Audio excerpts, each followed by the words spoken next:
All right, the science of child development. Child development as a science studies such matters as how parents nurture their children, how peers interact with each other, the way that a child's thinking develops over time. Is screen time, is that linked to being overweight? There's all these different scientific questions that you can ask with child development. It is the way that these topics are studied that makes the approach scientific. And so we'll get into that, what I mean by that. We talk about the importance of researching scientifically. So scientific research is objective, it's systematic, and it's testable.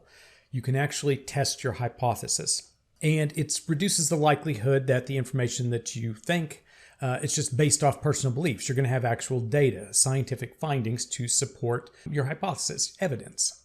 There are 4 steps for the scientific method. So you're going to conceptualize a process or a problem to be studied. So what is the research topic that you're going to look at?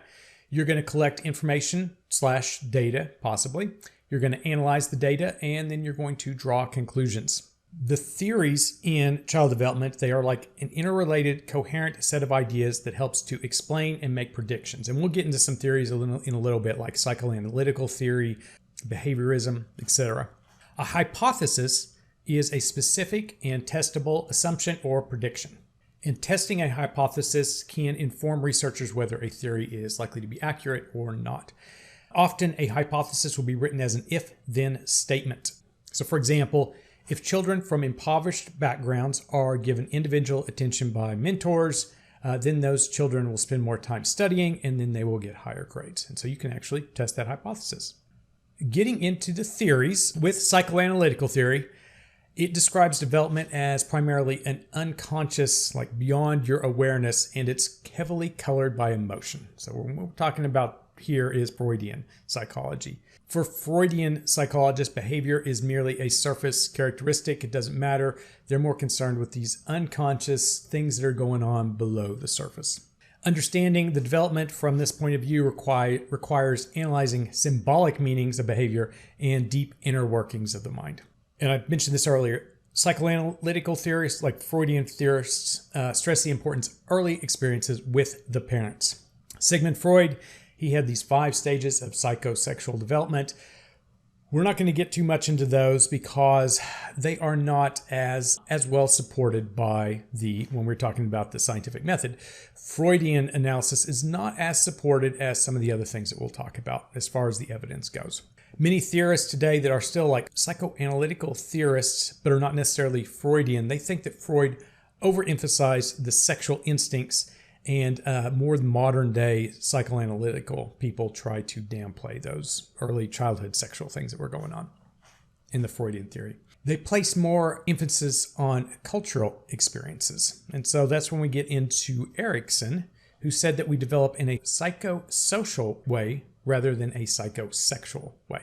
And here are his 8 stages, and we'll talk about several of these stages throughout this course. If you wanted to know about all these stages, you would maybe take developmental psychology, or you could take a child's class and then maybe an aging class. With Erikson, the primary motivation for human behavior is social, and it reflects a desire to affiliate, to belong, to be with other people. And development changes throughout the lifespan. In Erikson's theory, there's 8 stages that unfold throughout the entire lifespan. With Freud, again, those were all, when you're a young child, all his psychosexual stages. The point of this was that Freud thought basically what happened at the beginning was going to shape you for the rest of your life. Someone like Erikson, you go through stages through your entire life. You are always developing. And so those are the psychoanalytical theorists. Now we're going to get into the cognitive theorists. They emphasize conscious thought. And so among these, you've probably heard of him, is Piaget. Piaget's theory states that children actively construct their understanding of the world, and he had 4 distinct stages for development, and we will go through each one of those stages throughout the course. According to him, there's 2 processes that move us through the stages. There's organization and adaptation. With the organization, we organize our experiences together. So as an example, you separate the important ideas from the less important ideas. You begin to break things up, and you can separate them out in some way. And so you organize them, essentially, mentally. And then we also adapt. Our brains develop, we understand situations better, and then we adapt. And so here are those 4 stages that I'm talking about. Seeing those maybe can help you understand those concepts a little bit better. The cognition in each age-related stage is qualitatively different. So you can read through this and you can see that it's like, oh, okay, with my son, I can see it.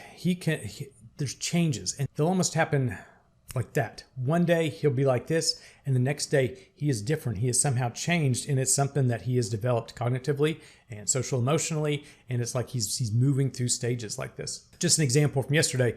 I ask him every day, it's like, what happened at daycare? Who did you play with? What did you play with? What did you have for lunch? And he just turned 3.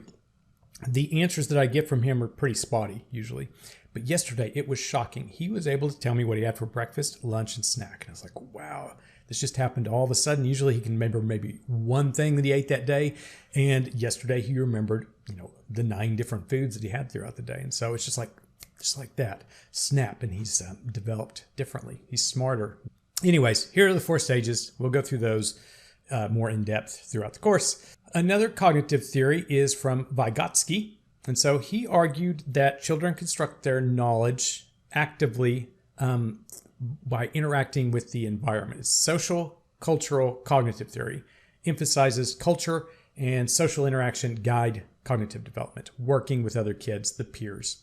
That children's social interaction with their more skilled either adults or peers is indispensable to their cognitive development. So again, kind of relating it to my personal experience, my son, his name's Leif, by the way, he does go to daycare, and the obvious reason for that is so that both parents can work. But also, a really important thing to me is the idea that he is spending time with his peers because he is learning from those other children.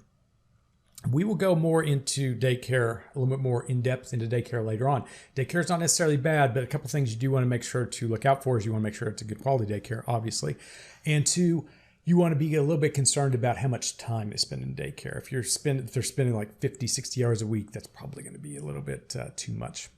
Okay, so that's on Vygotsky. On the next one, they talk about, so we invented computers, and psychologists started to take computers and try to apply them to humans, essentially. They try to draw analogies between the two, between computer hardware and the brain. And a theory that came out of that is called information processing theory, that individuals manipulate information, monitor it, and create strategies about the information that they have coming in. Central to this theory are the processes of memory and thinking, as you probably have deduced. We'll get into all 3 of those again throughout the course. On the next set of theories, we're going to talk about behavioral and social cognitive theories, behaviorism and social cognitive theory. Behaviorism says that we can study scientifically only what we can observe. So thoughts and feelings, they don't really matter in behaviorism. That observable behavior is the only thing that matters. And so you've probably been exposed to some of these like Pavlov, classical conditioning, neutral stimulus paired with another produced by another stimulus. So you probably, with Pavlov, it was that the bell rings, causes the dog to salivate because the food's coming. Some other guys that you might look at if you're interested in behaviorism, Watson, B.F. Skinner, operant conditioning. The idea of rewards and punishments is what guides behavior and / development. With social cognitive theory, they try to say that, okay, it's not just the idea that there's rewards and punishments. There are some things that you just learn to do not because someone rewarded you or punished you, but by watching other people. And so this is where Bandura comes in. That yes, according to social cognitive theory, feelings and thoughts and things like this, they do matter, in that observing others can influence your behavior. And so a couple things to note about this are going to be imitation and modeling. And these are really important. So the things that you do in front of your kids, there's a really strong potential for them to model that behavior. So, going back to that chart we had earlier, the idea that 75% of kids from poor income were exposed to violence, the chances that they are going to become violent themselves, there's a possibility there because of modeling. Social cognitive theory, it does have a lot of really good information. The one thing they don't discuss very much, like a negative or drawback to this theory, is they don't really talk about biology too much. On ethology, the book talks a little bit about it. The one thing I wanted to talk a little bit about is the idea of these critical periods, that the first year of life is a sensitive period, and the attachment to the caregiver is super important, and it can guide the rest of your development. And there is some support for those ideas. So the critical periods is the one thing I really want you to think about with ethology. On these theories, which one is the best? So you have the social cognitive, the behaviorism, the Freudian, the psychoanalytical. Which one's the best? Well, this is what the text says. none of them are necessarily the best by themselves. What you want to do is take an eclectic approach. Basically, you take a little from this theory, a little from this theory, you put them all together, and then you get a pretty cohesive understanding of how child development works. By themselves, they are incomplete, but together, if you combine them together, you can get a pretty good idea of how a child develops.